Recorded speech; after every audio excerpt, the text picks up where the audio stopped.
people who are in normal relationships that are not long distance, like, even themselves can't. I mean, like, imagine facing someone every day for 2 hours and just straight talking and talking about your life. A lot of couples, like, they cuddle together and they watch Netflix for hours.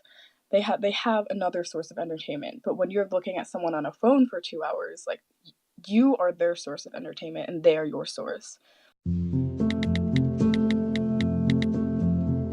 Everyone has different love languages, and I think hers is physical, so that's something that's always caused a problem with the long distance aspect of it, because she likes to be, hugged, or, have her hand held, or if you're watching Netflix, have someone rest on your shoulder. And like being able to just hold hands or something. And so the fact that he's not here with me, it really hurts a lot. There's no way you can see them, so you kind of have to learn to fend for yourself and be basically single, but have them in the back of your mind. My grandma's been very sick, and I wanted to tell him about it. So what I said was, hey, here's what's going on. Like, she's sick. This is what the doctor said. You don't have to do anything about it. I just want you to know. I think the most difficult part about long distance relationship is the fact that you can't go to them in your time of need.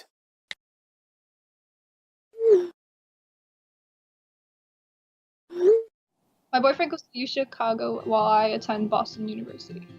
Because it's only 1 hour time difference, but there's been times where it's too, I want to go to sleep because it's late, but he's still awake because he's doing work, or especially with him being in Israel, it's a 7-hour time difference. Previously, when he visited me abroad, we had a conversation about, is this realistic? Is this something we can continue doing? One of the options was a partner visa. I'm like, okay, we're doing this, it's because we're gonna end up together. And then there's the question of green cards. If you're talking about it at the very beginning of the relationship, and you're adamant, after we graduate, what are we gonna do? And you raise the question, well, I could move there, or you could move here, but we would have to get married. That is so scary. And I think that was a big mistake that we made as a couple, because putting the pressure on the future and where it's gonna go, you're gonna start coming up with answers that scare you because you're not ready for those answers. It's just difficult because the circumstances force us to make these decisions that we shouldn't be making at this age. But we have to, because otherwise we can't see each other. Through the phone, you can't really tell if they're just saying that because they're saying that, or they're mad. You can't really read that. So fights are really, really hard. If there's something that you wouldn't want to discuss over text, or you're like, oh, that might end up as a miscommunication, we can just talk about it in person. But on long distance, you can't really save things. Even over Skype, it's easier to have miscommunication or misunderstanding or bad internet connection. Hey, it says poor connection. Oh, does it? Yeah, I can hear you. I think it's just lagging, and it's like robot. After high school, we were thinking about doing long distance.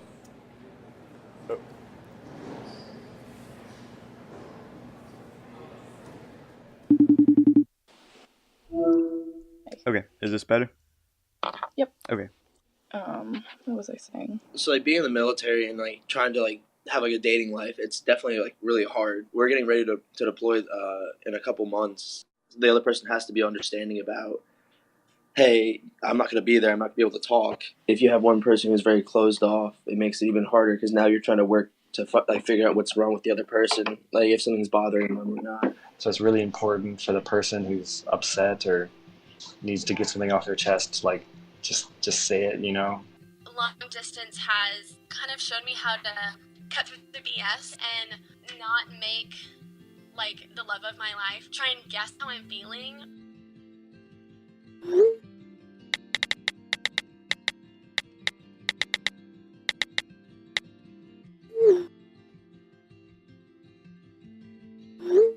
The best way to put it is I felt like we were kids dating before she left, and now it's like an adult strengthened relationship. I think when the first year of us dating, he taught me a lot about how to love someone and how to show someone that you love them despite being upset with them. like distance makes the heart grow fonder. Um, it really did, though. The time that we had together felt a lot closer to love than anything in the years past, because we were both putting 100% into it. I've never been good with goodbyes. So coming into college, it was definitely a reflective time for me to really like appreciate the good friendships that I've made. It's like, those movies that you've watched over and over as a kid, and I've like compared it to like Toy Story. It's a movie you've seen so many times, and those characters, like you see them in your head and you remember them like a certain way, right? Seeing my friends after a long time of not seeing them, I feel like I'm rewatching like one of my favorite movies. Like I'm seeing all my favorite Disney characters in one setting. Relationships are all about commitment. Long distance just amplifies that commitment. Our relationship was never stronger than when he first got home from basic training. We felt, I think, closer to each other when he got home because we had gone so long without seeing each other, and he became a lot more affectionate, which was really nice, and it never really faded away. So I can't even imagine what it's going to be like after this year when he gets back, and I can't wait.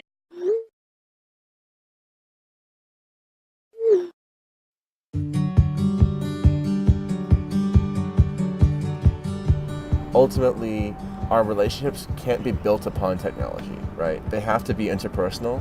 While technology is incredibly useful, being with Christian in person or being, on the phone with him is just, it's so dramatic. And I feel like very loved whenever Christian puts his hand on my leg or kisses the top of my head or something like that. That chunk of someone's love for you is kind of taken away whenever you're not physically with them. I'm a very much in-person kind of person, so not having Amani physically there to talk to, or when things were getting more tense or things like that, I just so badly wanted to be in person so I could see the emotion that we were having, not just trying to interpret it on my own. When you're with each other, it's much easier to get over things because you realize that you don't want to be mad at them. And usually when emotions are high or you have a fight or something like that, it's much easier to ignore a phone call or a text, which makes things a lot worse. But I have memories of us having a disagreement, and then I always want to try to resolve things, and not being able to resolve it was always so frustrating. I think I've grown a lot in emotional maturity and being able to move on and not try to pick at things and fix them in the moment, but I wasn't so good at that when we were dating. In some ways, being long distance made it easier to grow closer because when you're not physically with the person, you have to find things to talk about, whereas when you're together on a date, I feel like there can be long periods of silences.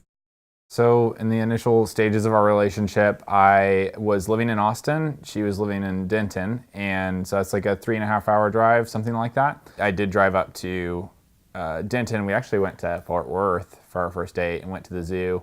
And I was so interested in continuing to date her, I actually posed the question of, I know that this is long distance, but I would really like to keep doing this. Is that something that you'd want to keep doing? And by that, I meant, do you want to be my girlfriend? But obviously, she thought that we were just continuing to go on dates for another basically 2 or 3 months until she was like, can we talk about what our relationship is? And I was like, what are you talking about? You're my girlfriend. And she was like, oh, I didn't know that. And so while you are in a relationship and while you are committed to each other and you make promises to see each other and pursue each other, you also have the added benefit of, over the course of a week or 2 weeks, I'm still living my life, I'm still with my roommates, I'm still with my friends, I'm still going to go do my hobbies, which sounds maybe selfish to some, but to me, I think it really helped us to become independent, healthy people who then, when we eventually were joined together and got married, were very stable. We were not so dependent upon each other that where we didn't have friends, where we didn't have people who knew about us and cared about us. Because we had dated long distance, we were able to keep those aspects of our lives. A lot of times today, young couples who are early in their stages of relationship can get so wrapped up in each other that they kind of lose their friendships and their own identity because their identity becomes the fact that they are dating this other person. And I think that long distance really helps to avoid some of that. We spent so much time together that first semester. Like, definitely too much time together. Definitely too much time together. An unhealthy amount of time spent together, considering we were still like in the first few months of dating. We understand what it's like to get sick of each other, and we know that that's something that's okay to experience. Yeah, like, you don't. It's everyone needs their alone time. Yeah, seriously. And we struggled with that for a while, but now we know how to enjoy each other better because we spend more time with other people, and we have the ability to miss each other again. I believe in long distance love, God that's above. Bond that's so strong, can't let y'all ball head out.